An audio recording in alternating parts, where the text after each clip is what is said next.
اولاد کی تربیت ہمارے ذمے لازم ہے، اور اس تربیت کا بہترین ذریعہ ہماری اپنی تربیت ہے۔ اولادیں ہماری گفتگو کو تھوڑا، ہمارے عمل کو زیادہ قبول کرتے ہیں۔ آج لوگ ہمارے پاس آتے ہیں، جی ہمارا بچہ نماز نہیں پڑھتا، چلو ہم نہیں پڑھتے یہ تو پڑھے، تو میں کہتا ہوں یہ کیوں پڑھے؟ جب تم مصلی بچھاؤ گے تو یہ بھی بچھائے گا۔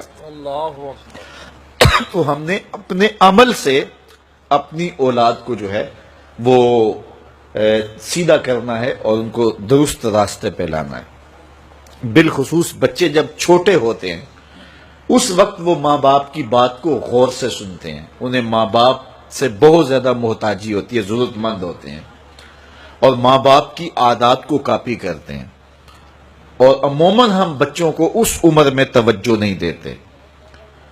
4 سال سے لے کر کے 8-9 سال تک کی عمر کا بچہ انتہائی توجہ کا مستحق ہے کہ ماں بھی توجہ دے، باپ بھی توجہ دے۔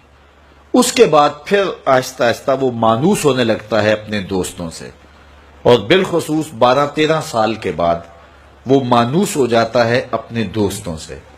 پھر اس نے جو سیکھنا ہے وہ دوستوں سے سیکھتا ہے۔ اگر دوست اچھے ہوں گے وہ اچھائیاں سیکھ جائے گا، اگر دوست برے ہوں گے تو وہ برائیاں سیکھ جائے گا۔ اس وقت ہم پریشان ہوتے ہیں کہ ہماری اولاد ہمارے پاس بیٹھتی نہیں ہے۔ اصل اس کی اب بیٹھنے کی عمر نہیں رہی، کیونکہ وہ تمہارے ہم عمر نہیں ہے کہ تمہارے ساتھ بیٹھیں، اور اب وہ بچے بھی نہیں رہے، تو وہ اپنی ہم عمر نسل کو تلاش کریں گے۔ اس وقت ہم اگر اولاد کو کھینچیں گے تو وہ ہمارے پاس نہیں آئے گی۔ وقت جو تھا وہ ہم نے ضائع کر دیا۔ لیکن ہمیں پھر بھی اس دور میں اولاد سے غافل نہیں ہونا چاہیے۔ ہمیں ایک تو کوشش کرنی چاہیے کہ اچھے لوگوں کی دوستی ان بچوں کے ساتھ جو ہے وہ پیدا کرنے کی کوشش کریں۔ المرء علی دین خلیلہ فلینظر احدکم من یخالل، رسول اللہ صلی اللہ علیہ وسلم نے ارشاد فرمایا ہر شخص اپنے دوست کے دین پہ ہوتا ہے، تو جب وہ دوستی لگانے لگے تو دیکھے کہ وہ دوستی کس سے لگا رہا ہے۔ تو جب یہ عمر بچوں کی پہنچ جائے تو اس وقت یہ خیال کیا جائے۔ اور حضرت سیدنا علی المرتضی رضی اللہ تعالی عنہ نے فرمایا کہ 15 سال سے لے کر کے 20 سال تک کی عمر انتہائی اہم عمر ہے، اور اس عمر میں ہی نظریات بنتے ہیں اور خیالات پختہ ہوتے ہیں۔ تو جس نے اس عمر کو سنبھال لیا اس نے اپنی زندگی سنوار لی، اور جس کی یہ عمر بگڑ گئی اس کا سب کچھ بگڑ گیا۔